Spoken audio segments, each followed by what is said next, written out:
अखंडमंडलाकारं व्याप्तं येन चराचरं तत्पदं दर्शितं येन तस्मै श्री गुरुवे नमः। अज्ञानान्धस्य लोकस्य ज्ञानाञ्जनशलाकया चक्षुरुन्मीलितं येन तस्मै श्री गुरुवे नमः। अध्यात्म विश्व विज्ञान यूट्यूब चैनल पर उपस्थित हमारे सभी प्रिय मित्रों का हार्दिक स्वागत और समादर करते हुए छत्तीसगढ़ के अध्यात्म विज्ञान प्रचारक डॉक्टर श्री शोभाराम साहू फरहदा मुंगेली के हमें क्रोध इस एपिसोड पर प्रतिक्रिया देते हुए क्रोध का श्रीमद् भगवद गीता, श्री रामचरितमानस और संत साहित्य से विश्लेषण और समन्वय करते हुए जो प्रतिक्रिया देते हैं, आइए उसका हम अभ्यास करें, चिंतन मनन करें। और ये चिंतन मनन होने से ही क्रोध इस विषय को हम अच्छी तरह समझ सकते हैं। उसकी उत्पत्ति कैसे होती है, उसका प्रभाव क्या है और उसकी निर्मिति कैसे होती है और उसका निराकरण कैसे किया जाए। आइए श्री शोभाराम जी साहू फरहदा मुंगेली छत्तीसगढ़ के वरिष्ठ अध्यात्म विज्ञानी, इनका एक लेख प्रतिक्रिया स्वरूप। श्री आदरणीय जी, क्रोध का स्वरूप, कारण और निवारण विषय पर आपने बहुत सुंदर व्याख्या की है। धन्यवाद, आभार। इस विषय पर एक चिंतन प्रस्तुत करते हैं। क्रोध की उत्पत्ति कैसे हुई? क्रोध की उत्पत्ति रजोगुण से हुई। गीता में भगवान श्री कृष्ण जी कहते हैं कि काम एष क्रोध एष रजोगुण समुद्भवः महाशनो महापापमा विद्धयेन मिह वैरिणम। ये गीता के 3 अध्याय का 37वां श्लोक। गीतोपनिषद में भगवान श्री मायानंद जी चैतन्य भी कहते हैं कि यही काम यही क्रोध है रजोगुण से हुआ, ये अधासी महापापी यहाँ तू शत्रु जान ले। परंतु इसका स्वरूप तमोगुण है। पद्य संग्रह में भगवान श्री मायानंद जी चैतन्य कहते हैं कि रजोगुण से इनका उदय प्रकृति में आया, सतकाम लोभरज क्रोध तमो की छाया। पद्य संग्रह पद्य संख्या 31 पद 1। क्रोध कब आता है? गीता में भगवान श्री कृष्ण जी महाराज 2 अध्याय में कहते हैं, ध्यायतो विषयान् पुंसः संगस्तेषुपजायते, संगात् संजायते कामः, कामात् क्रोधो विजायते, क्रोधात् भवति सम्मोहः, सम्मोहात् स्मृति विभ्रमः, स्मृति विभ्रमात् बुद्धिनाशो, बुद्धिनाशात् प्रणश्यति। श्रीमद् भगवद गीता के 2 अध्याय का 62 और 63वां श्लोक। अर्थ है इसका, जब पुरुष विषयों का चिंतन करता है तो उसके प्रति उसकी आसक्ति पैदा हो जाती है।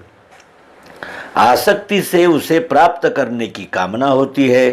कामना में विघ्न पड़ने पर क्रोध उत्पन्न होता है और क्रोध से मूढ़ भाव पैदा होता है। मूढ़ भाव से स्मृति में भ्रम पैदा होता है और भ्रम के स्मृति के भ्रमित होने से बुद्धि अर्थात ज्ञान का नाश हो जाता है। बुद्धि के नाश होने से मनुष्य का पतन हो जाता है। भगवान श्री नवम बुद्ध भी अवतार श्री मायानंद जी चैतन्य भी गीतोपनिषद में कहते हैं, क्रोध से मूर्खता आवे, मूर्खता से स्मृति भ्रम, भ्रम से बुद्धि का नाश, गई बुद्धि पशु बना। यह 2 अध्याय का 63वां श्लोक।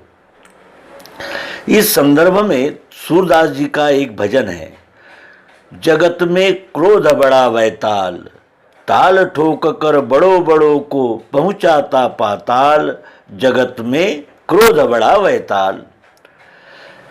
हृदय कुंड में क्रोध की जबी धधकती आग, स्वाहा होते हैं तभी ज्ञान ध्यान बैराग। तप की ज्वाला भी बुझ जाती जब जलती यह ज्वाल, नर शरीर के तीन बैरी में क्रोध का भी समावेश है। त्रिविधम नरकस्येद्य द्वारहा नाशनमात्मनः, कामः क्रोधस्तथा लोभस्तस्मात् देत्रयं त्यजेत। गीता अध्याय 16 श्लोक 21।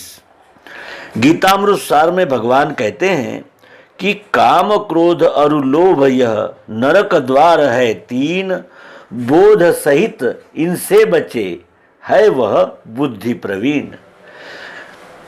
श्री रामचरित मानस में भगवान श्री राम भैया श्री लक्ष्मण जी से कहते हैं कि तात तिनी यह प्रबल खल, काम क्रोध अरु लोभ, मुनि विज्ञान धाम मन करही निमिष क्षोभ। यह मानस के अरण्य कांड के 38वें सर्ग का क श्लोक। इस प्रकार यह क्रोध मनुष्य को पतन करा देने वाला, नरक में गिरा देने वाला और नरक माने मनुष्य से नीचे की योनि में गिरा देने वाला है। इसके बचने का उपाय बोध सहित इनसे बचे है वह बुद्धि प्रवीण। एक ही उपाय है, एक ही रास्ता है और वह है कि परमात्मा को विश्वरूप जानना। विश्वरूप परमात्मा है यह जानना, यही एक उपाय, एक रास्ता है।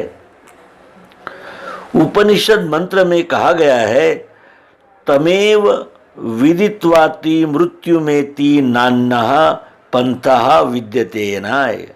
उस विश्वरूप परमात्मा को ही जानकर जन्म मृत्यु के चक्र से छूटा जा सकता है। इसके सिवाय और कोई दूसरा रास्ता नहीं है। सद्गुरु भगवान की जय। सादर सप्रेम नर्मदे हर। मित्रों,